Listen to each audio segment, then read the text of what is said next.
చివరికి 12 ఏళ్ల తర్వాత కూడా ఈ పొద్దు రాష్ట్రానికి రాజధాని లేదు.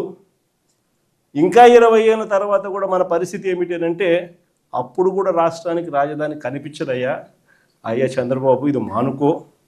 ఆ 2 లక్షల కోట్లలో 10% పెడితే చాలు, 10% పెడితే చాలు. మేము ఇంతకుముందు మంచి ఆలోచన చెప్పినా నేను నీకు. ఇంతకుముందు ప్లాన్ ఏ కింద రాష్ట్రంలో అన్నిటికన్నా పెద్ద సిటీ విశాఖపట్నం, దాంట్లో పెడితే అసలు ఎటువంటి ఖర్చు అవసరం లేదు.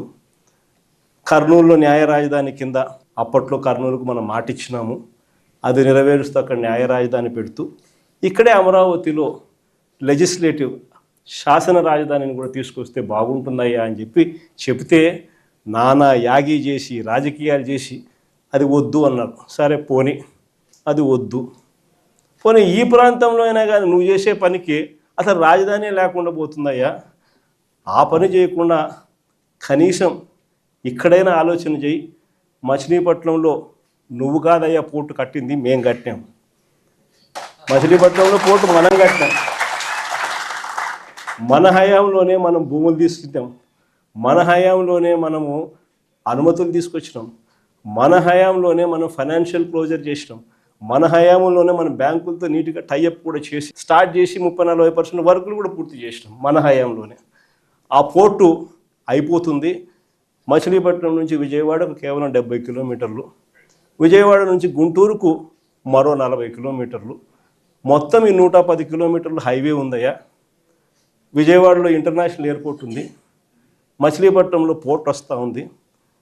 ఈ హైవేకి అటు ఇటుగా ఎక్కడ నువ్వు కట్టే ఆ బిల్డింగులు ఇక్కడ కడితే దీన్నే మచిలీపట్నంలో నుంచి మా, విజయవాడలో నుంచి విఐ, గుంటూరులో నుంచి గన్ను, మావిగన్ అని చెప్పి ఈ 110 కిలోమీటర్లు ఈ ఎకనామిక్ కారిడార్ కింద, క్యాపిటల్ కారిడార్ కింద డిక్లేర్ చేసి ఆ కట్టే బిల్డింగ్లు ఆడ కట్టుకోకుండా ఇక్కడ కట్టయ్యా. 2 లక్షల కోట్లలో నువ్వు పెట్టే అమౌంట్లో 10% ఇక్కడ పెడితే చాలయ్యా. ఆ రోడ్ల కనెక్టివిటీని కొంచెం ఇంప్రూవ్ చేస్తే చాలు, బ్రహ్మాండమైన రాజధాని ఇక్కడే తయారవుతుంది. డే 1 నుంచే రాజధాని వస్తుంది, ఒక గ్రోత్ ఇంజిన్ తయారవుతుంది. కనీసం 20 ఏళ్ళ తర్వాత అయినా మన పిల్లలు ఉద్యోగాల కోసం ఎక్కడికెక్కడికో పోవాల్సిన అవసరం లేకుండా మా మావిగంలోనే ఉద్యోగాలు దొరుకుతాయ్యా అని చిలకకి చెప్పినట్టు చెప్పినా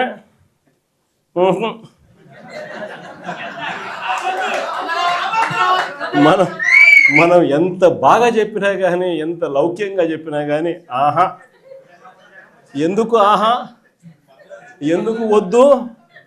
కారణం ఆడ 2 లక్షల కోట్లు వర్కులు, మొబిలైజేషన్ అడ్వాన్స్ 10%, అందులో 8% తీసుకోవడం.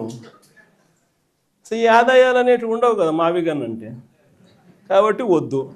దాంట్లో కాంట్రాక్టర్లు ఎవడు అంటే ఒకడు ఈనాడు వియంకుడు, ఇంకొకడు బలుసు శ్రీనివాసులు, ఇంకో బినామీ, అంత ఇల్లే దోచుకోవడం, పంచుకోవడం, తినుకోవడం. అందుకని ఆహా, జగన్ ఏం చెప్పినా ఆహా.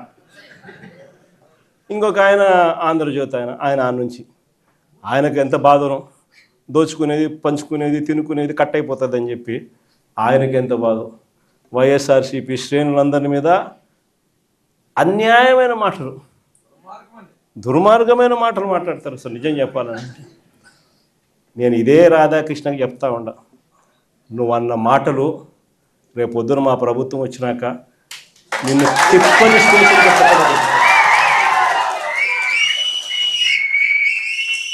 వైఎస్ఆర్సీపీ శ్రేణులను, వైఎస్ఆర్సీపీ కార్యకర్తల భార్యలంటే నీకు అంత అలుసుగా కనిపిస్తుందా రాధాకృష్ణ అని చెప్పి నేను చెప్తాను. ఎవరికైనా వాళ్ళకైనా భార్యలు ఉంటారు, వారి భార్యలను ఉద్దేశించి మనలో ఎవరైనా కానీ మనమైనా కూడా అలా మాట్లాడితే వాళ్ళకి నచ్చుతుందా? ఎవరికి నచ్చదు. నచ్చినప్పుడు అలాంటి మాటలు మాట్లాడేదానికి కనీసం అలాంటి మాటలు మాట్లాడినప్పుడు తప్పు అని చెప్పి కనీసం ఈ నాయకులన్నా చెప్పాలి కదా. ఈ చంద్రబాబు నాయుడు చెప్పడు, ఈ లోకేష్ చెప్పడు, ఇలా దత్తపుత్రుడు చెప్పడు. ఎంత సిగ్గు లేకోకుండా ఆ రాధాకృష్ణ తప్పుడు మాట్లాడితే ఆ తప్పుడు మాటలకు సమర్థిస్తారు ఇలా.